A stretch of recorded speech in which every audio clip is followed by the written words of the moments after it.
Nagkaroon ka na ba ng ganon? Girl crush or Girl tibo na ano? Kasi gusto niya ipatanong talaga eh.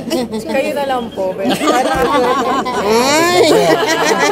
Hindi, nagkaroon ka na ng Ako? nagka-crush ka sa... Siguro nung high school or nung grade school, mga girl crush lang, ganyan. Pero hindi naman siya napupunta sa seryosohan. Alam ko ngayon, very open na yung mga tao, very accepting sila of LGBTQA++ community.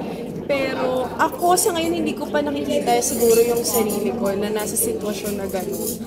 Lalaki pa din talaga. If ever ba may offer nga with kapwa babae? Girly May. Ganon.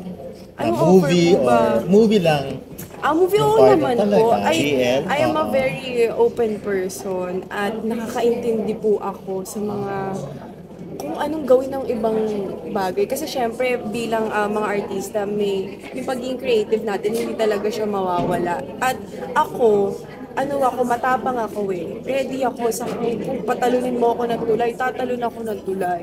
Ganon. So, kung anong proyekto na ibigay sa akin, with open arms, tatanggapin ko lang talaga So siya. game ka kung GL with partner naman. Ay, naman, my God. Si Barbie na yan eh. May diba? kissing scene ba gusto mo?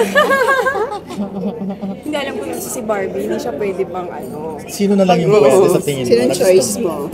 Hindi pwede si Barbie, so sino na lang yung choice mo? Rian Ramos. Ay, pwede. Agawan ng Pwede. pagkain mo. Eliza. Kasi Agaw. si Michelle.